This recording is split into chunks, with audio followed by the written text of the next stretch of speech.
चांदपुर गांव में 3 पक्की सहेलियां संजना, आराध्या और आयुषी रहती थी। वो तीनों एक ही स्कूल में एक ही क्लास में पढ़ती थी। छुट्टी के बाद वो तीनों एक साथ बाहर निकली। वो देखो, हमारे बर्गर वाले चाचा आ गए। ये बिल्कुल टाइम पर आते हैं हमेशा। वो तीनों बर्गर वाले के पास चली गई। बोल संजना, क्या खाएगी तू? बर्गर, मोमोज या पानी पूरी? इतने में उसी थोड़ी दूरी पर एक दूसरी लड़की बीच में बोल पड़ी। अरे वो बेचारी क्या बताएगी, वो तो बेचारी तुम दोनों के सहारे ही चाचा के बर्गर के ठेले के पास आ जाती है। अगर तुम दोनों अमीर सहेलियां उसकी जिंदगी में ना होती तो वो आज तक बर्गर की शक्ल तक नहीं देख पाती। इतना सुनते ही आराध्या और आयुषी मुस्कुराई और उस लड़की के पास चली गई। आप दोनों मेरे पास क्यों चली आई? जाओ जाओ, अपनी गरीब सहेली को बर्गर पिज्जा खिलाओ। उसके इतना बोलते ही आराध्या और आयुषी ने उस लड़की को मारना शुरू कर दिया। उन दोनों लड़कियों को रोकते रहे, लेकिन वो लड़कियां नहीं रुकी और उसे मारती रही। तूने ही कहा था ना कि हम दोनों बहुत अमीर हैं। ये ले पैसे, अपना इलाज करा लेना। उम्मीद से ज्यादा ही पैसे हैं ये। आज के बाद हमारी सहेली के खिलाफ किसी ने जरा सा भी कुछ कहा तो उसका अंजाम इससे भी खौफनाक होगा। चल संजना, अब घर चलते हैं। वो तीनों सहेलियां वहां से चली गई। तभी चाचा ने उस लड़की से कहा, बिटिया, मुझे लगता है कि आज के बाद आप किसी भी गरीब का मजाक नहीं उड़ाओगी। तो इस तरह से उन तीनों की दोस्ती के चर्चे पूरे स्कूल में थे। संजना गरीब जरूर थी, लेकिन आयुषी और आराध्या उसे इस बात का कभी भी मलाल नहीं होने देती थी। रास्ते में, मैं कितनी खुशनसीब हूँ कि मुझे तुम दोनों जैसी सहेलियां मिली। तुम दोनों इतनी ज्यादा अमीर हो, तुम दोनों के पिताजी की खुद की कंपनियां चलती हैं, फिर भी तुम दोनों मुझसे कितना प्यार करती हो। तुम दोनों को तो किसी बड़े अमीरों वाले स्कूल में पढ़ना चाहिए। अगर आगे से खुद को गरीब कहा तो मैं तेरा भी वही हाल करूंगी जो उस लड़की का किया था। तो इस तरह से उन तीनों की दोस्ती चलती रही। दिन बीतते गए और एक दिन संजना के गांव में बहुत भयंकर बाढ़ आ गई। 2-3 दिन संजना स्कूल नहीं आई। एक रोज छुट्टी के समय, आयुषी 3 दिन हो गए संजना स्कूल नहीं आई। चल उसके गांव चलते हैं, कहीं बारिश की वजह से बुखार तो नहीं आ गया। वो दोनों पैदल संजना के गांव की तरफ निकल पड़ी। जैसे ही दोनों संजना के गांव के पास पहुंची, वैसे ही कुछ पुलिस वालों ने दोनों को रोक लिया। कहाँ जा रही हो तुम दोनों? इस गांव में मेरी सहेली रहती है। अब इस गांव में कोई नहीं रहता। 2 दिन पहले इस गांव में भयंकर बाढ़ आई थी, जिससे सारे घर बह गए। बहुत सारे लोगों की तो जाने तक चली गई। जो बच गए वो किसी तरह अपनी जान बचाकर भाग गए। ये सुनकर आराध्या और आयुषी को झटका लगा। पता नहीं बेचारी कहाँ होगी, पता नहीं जिंदा भी होगी या नहीं। ऐसा मत बोल आयुषी, हम जल्द ही उसे ढूंढ निकालेंगे। उन दोनों ने संजना को ढूंढने की खूब कोशिश की, पर वो नहीं मिली। उन दोनों ने संजना के बारे में अपने अपने पिता को भी बताया। उनके पिता ने पुलिस की मदद ली, पर कुछ नहीं पता चला संजना के बारे में। फिर एक रोज स्कूल की तरफ से कहीं टूर जाने वाला था। बच्चों, इस क्लास के सभी लोगों का इस स्कूल में आखिरी साल है। इसके बाद आप सभी कॉलेज में चले जाओगे, तो इस साल को यादगार बनाने के लिए हम सभी टूर पर जाएंगे, वो भी उत्तराखंड की वादियों में। सभी बच्चे खुश हुए, लेकिन आराध्या का मन नहीं था जाने का। आराध्या, चलते हैं ना, हमारा मूड भी थोड़ा बहल जाएगा। आयुषी की जिद करने पर आराध्या मान गई। दोनों ने टूर वाली बात अपने पापा को बताई। तुम लोग इतनी दूर टूर पर जाओ, मैं तुम्हें नहीं रोकूंगा, पर तुम दोनों स्कूल बस में नहीं बल्कि अपनी कार से जाओगी। पंकज हर वक्त तुम दोनों के साथ रहेगा। आयुषी, मैंने आपके डैड से भी बात कर ली है, तुम दोनों मेरी ही कार से जाओगी। ओके? Okay uncle. अगले दिन वो लोग उत्तराखंड पहुंच गए। आयुषी, उस लड़की को देख, वो जो बकरी चरा रही है, ये तो अपनी संजना जैसी लग रही है। वो दोनों उसी लड़की के पास पहुंच गई। वो कोई और नहीं, संजना ही थी। संजना ने उन दोनों को देखा। तीनों का गला भर आया। तीनों बहुत कुछ बोलना चाह रही थी, पर आवाज ही नहीं निकल रही थी।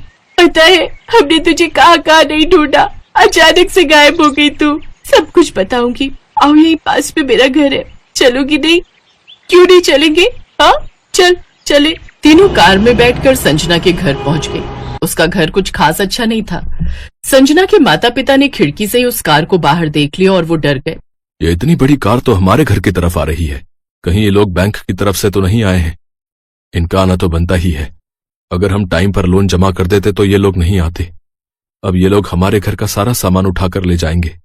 संजना के पिता ये सब कुछ सोच ही रहे थे कि तभी आयुषी और आराध्या उनके घर आ गई। संजना भी साथ में थी। ये सब देखकर वो दोनों हैरान हो गए। आराध्या, आयुषी बेटा, आप दोनों यहाँ इतनी दूर? चाचा, ऊपर वाले ने आखिरकार आप लोगों से मिलवा ही दिया। आप लोग तो बिना बताए गायब हो गए। पता है, पापा भी आप लोगों को खूब ढूंढते रहे, पर आप लोग मिले ही नहीं। क्या बताऊं बिटिया, उस भयंकर बाढ़ ने तो हमारे पूरे गांव को ही उजाड़ कर रख दिया। बहुत लोग मारे गए। किसी तरह अपनी जान बचाकर हम लोग भागे। महीनों लग गए रुकने का सहारा ढूंढते ढूंढते। फिर यहां उत्तराखंड में एक दोस्त ने मेरी एक पेट्रोल पंप पर नौकरी लगवा दी। फिर लोन लेकर हमने ये छोटी सी झोपड़ी बना ली है। शकुंतला, मुझे तो यकीन ही नहीं हो रहा है कि जो मैं देख रहा हूं वो सच है या कोई सपना।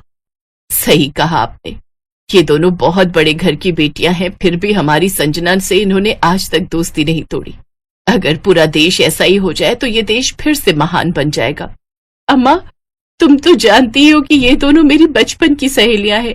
हम तीनों को पूरा स्कूल जानता था। एक बार तो मुझे किसी ने गरीब कह दिया तो इन दोनों ने उसकी खोपड़ी फोड़ दी। तुम तीनों की दोस्ती देखकर तो मुझे अपना पुराना भारत याद आ गया। अच्छा, तुम तीनों गप्पे मारो, मैं सबके लिए चाय बनाकर लाती हूँ। अरे नहीं अम्मा, आप तो मुझे पाप चढ़ा देंगी। मैं भी चाय बनाकर लाती हूँ, तुम दोनों यहीं बैठो। अम्मा जी, आप दोनों बैठो, आज हम तीनों मिलकर चाय बनाएंगे, फिर आप बताना कि चाय कैसी है। हाँ माँ जी, हम तीनों बेटियों के होते हुए भला आप क्यों चाय बनाएंगी। तो इस तरह संजना, आयुषी और आराध्या किचन में चाय बनाने चली गई। धीरे धीरे शाम हो गई। तो ठीक है संजना, हम दोनों ने अब तुम्हारा घर तो देख ही लिया है, अब हम दोनों आते रहेंगे। मेरा मन तो बहुत कर रहा है कि तुम दोनों आज रात यहीं रुक जाओ, पर चाहकर भी मैं तुम दोनों को अपने घर में नहीं रोक सकती। ना ही मेरे घर में बेड है और ना ही अच्छा बिस्तर, जमीन पर गद्दा बिछाकर सोना होगा। तभी उसकी माँ ने कहा, अरे बेटा, रात होने वाली है, इतनी रात में कहाँ जाओगी। क्यों संजना, मैंने सही कहा ना। अब संजना को मजबूरी में हाँ कहना पड़ा। तभी उन दोनों ने अपने अपने पिता को फोन कर दिया। पापा, यहाँ हमें संजना मिल गई, लेकिन वो लोग जिद कर रहे हैं कि आज रात रुक जाओ, तो क्या मैं रुक सकती हूँ। ठीक है, रुक जाओ। मैं तुम्हारे प्रिंसिपल और पंकज से बात कर लेता हूँ। कल मैं भी आ रहा हूँ संजना बिटिया से मिलने। अगले दिन आराध्या के पिता भी आ गए। अरे, आप दूसरे के पेट्रोल पंप पर काम करना बंद कर दीजिए। मैंने अपने गांव के पास ही पेट्रोल पंप खोला है, आप लोग वहीं वापस चलिए, क्योंकि वो पेट्रोल पंप आपको ही मैनेज करना है। तो कुछ महीनों बाद वो लोग अपने पुराने गांव वापस आ गए। संजना के पिता पेट्रोल पंप के मैनेजर बन गए, तो संजना की गरीबी भी खत्म हो गई और वो सब खुशी खुशी रहने लगे।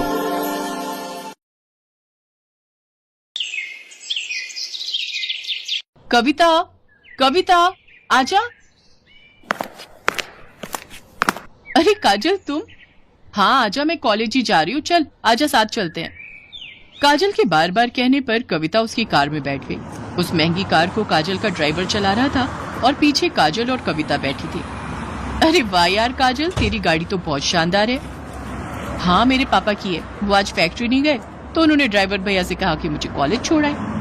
सही है यार, मैं तो इतनी महंगी कार में पहली बार बैठी हूँ। अरे अब तो बैठते ही रहेंगे, अब तुम मेरी दोस्त बनोगी। काजल और कविता एक ही कॉलेज में पढ़ते थे। अभी 4-5 दिन पहले ही उन्होंने एडमिशन लिया था। धीरे धीरे काजल और कविता बहुत अच्छी सहेलियां बन गईं। वैसे काजल बहुत ही अमीर घर से थी। उसके पापा राजीव सिंह कई फैक्ट्रियों के मालिक थे, जबकि कविता बहुत ही साधारण घर से थी। उसके पिता एक छोटे किसान थे, मगर फिर भी उन्होंने पाई पाई जोड़कर कविता का एडमिशन शहर के सबसे अच्छे कॉलेज में कराया था। काजल की अच्छी बात यह थी कि उसे अपनी अमीरी पर घमंड बिल्कुल नहीं था। फिर एक दिन, कविता जरा सुनना। हाँ क्या हुआ, बता। देखना ये घड़ी कैसी लग रही है। अरे वाह, ये तो बहुत प्यारी है। ये मैंने तेरे लिए ली है, जरा पहनकर दिखा। नहीं यार, मैं कैसे इतनी महंगी घड़ी। चुप कर और चुपचाप पहन ले, और ज्यादा मत सोच। जब तेरा मन करे तो मुझे भी दे देना कुछ। पर मेरे पास तुझे देने के लिए कुछ भी नहीं है। चल बहानेबाज, अभी मत दे, पर कभी तो दे देना। अच्छा ठीक है। गुजरते वक्त के साथ दोनों की दोस्ती और गहरी होती गई। दोनों का ज्यादातर वक्त एक दूसरे के साथ ही बीतता था।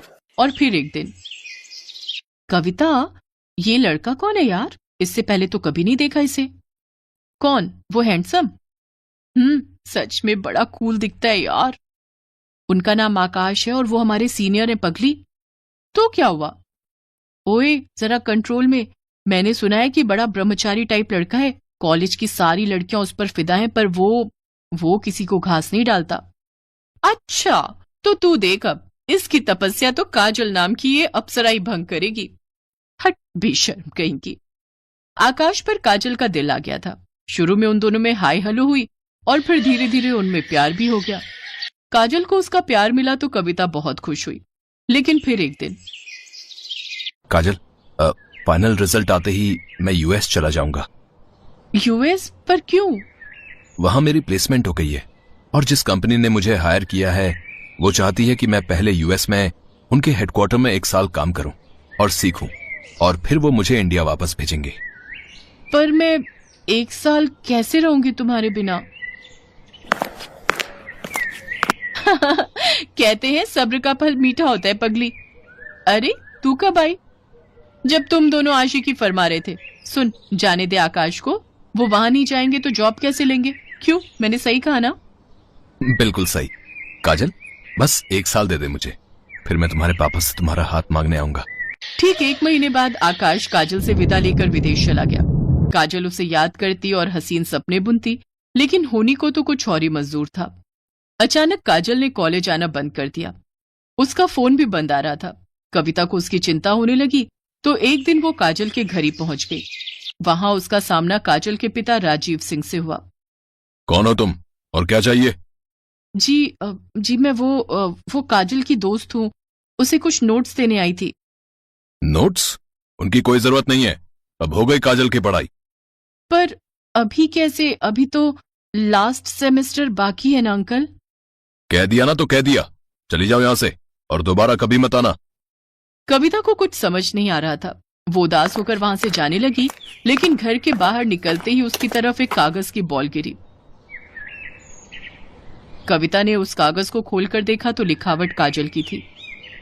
मुझे बचा ली कविता, प्लीज। कविता को समझ आ गया था कि कुछ तो गड़बड़ जरूर है, लेकिन उस वक्त वो चुपचाप वहां से चली गई। फिर अगले दिन एक औरत घूंघट ओढ़े और हाथ में झाड़ू लिए काजल के घर में दाखिल हुई। किसी ने उसे अंदर आने से नहीं रोका। असल में घूंघट के अंदर कविता थी, जो काजल के घर में काम करने वाली बाई बनकर आई थी। घर में आते ही उसने काजल को ढूंढना शुरू कर दिया और जैसे तैसे वो काजल के कमरे तक पहुंची गई।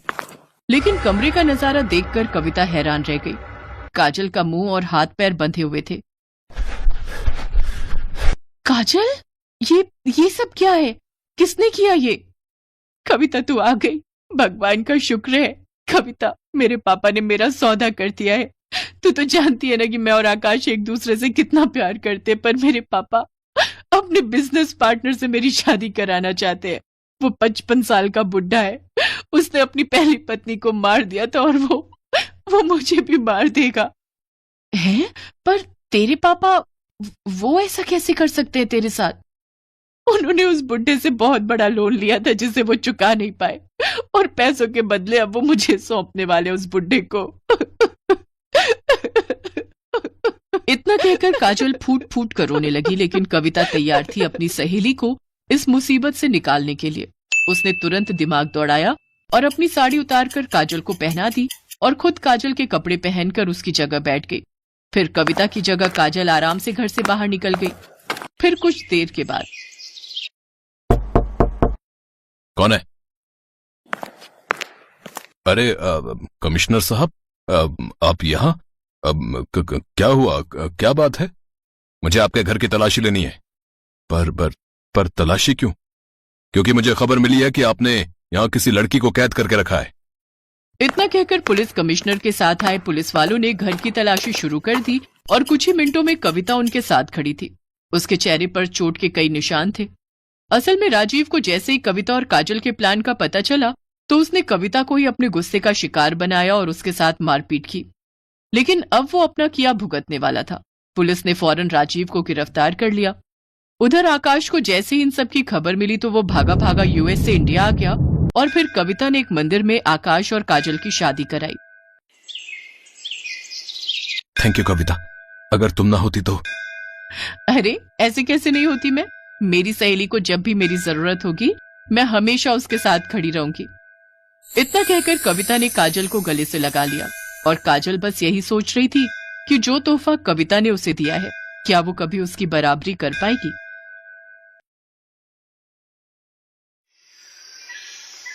दीपक एक अनाथ लड़का था।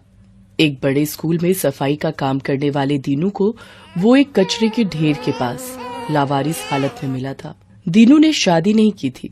उसने ही दीपक को पाल पोस कर बड़ा किया। दीनू ने स्कूल के प्रिंसिपल से सिफारिश करके दीपक को क्लास में सीट दिलवा दी। ताकि दीपक पढ़ लिख कर बड़ा आदमी बन सके।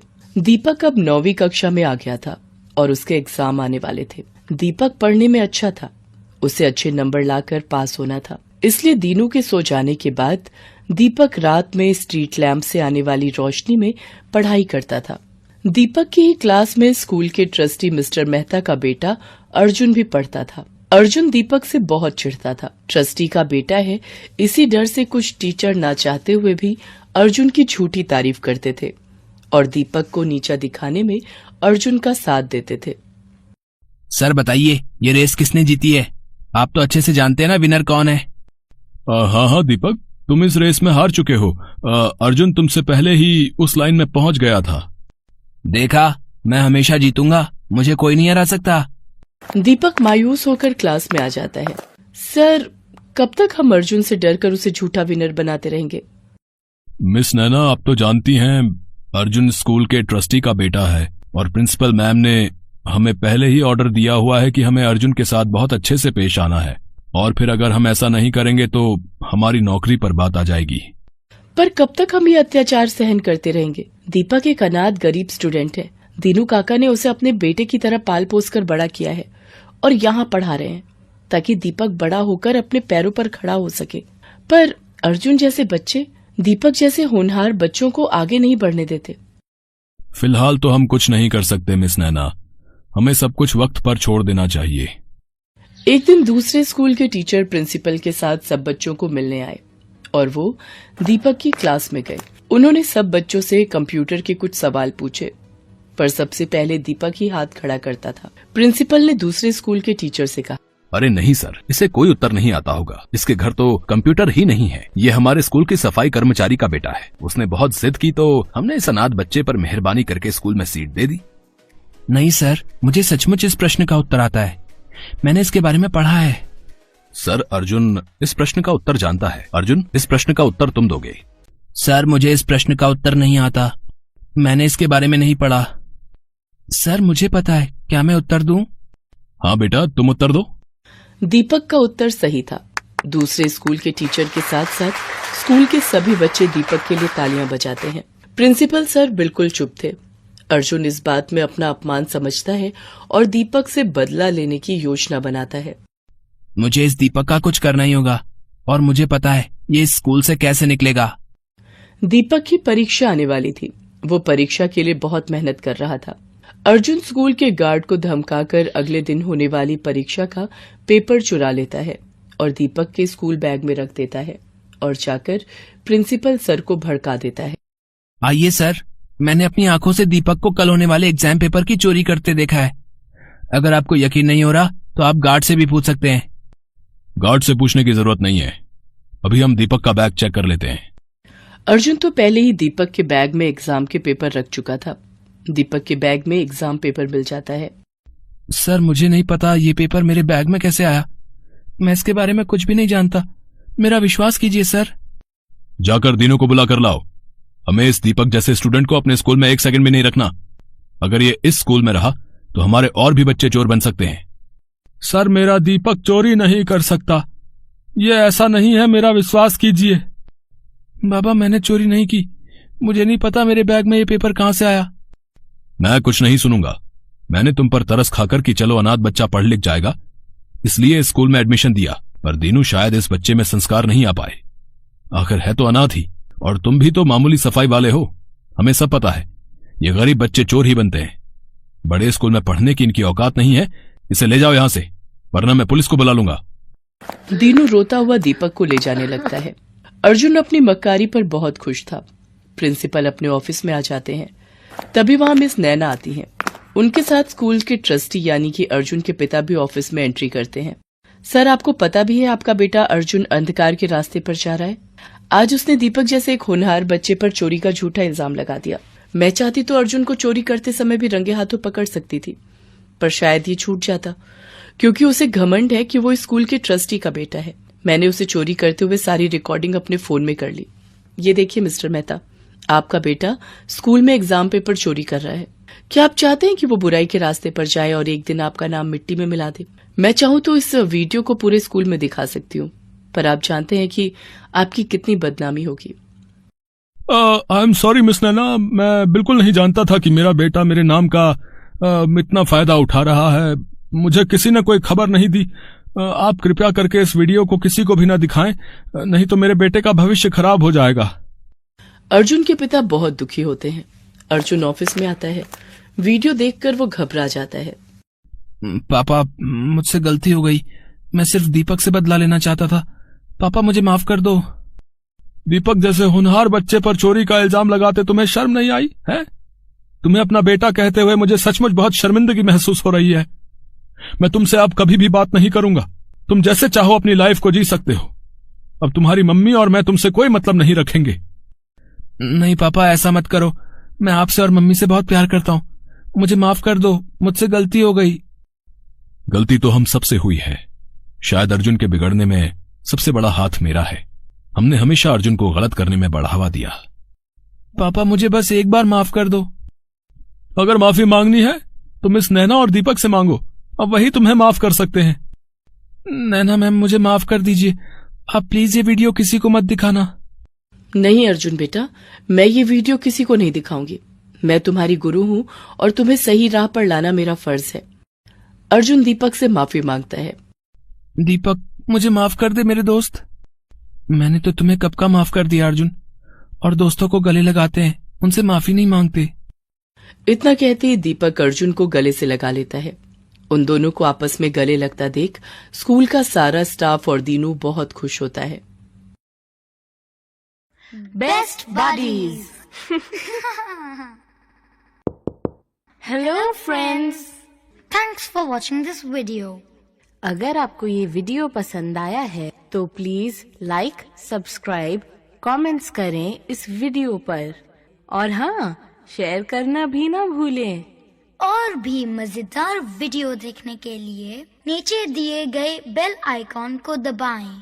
देखते रहिए बेस्ट बडीज।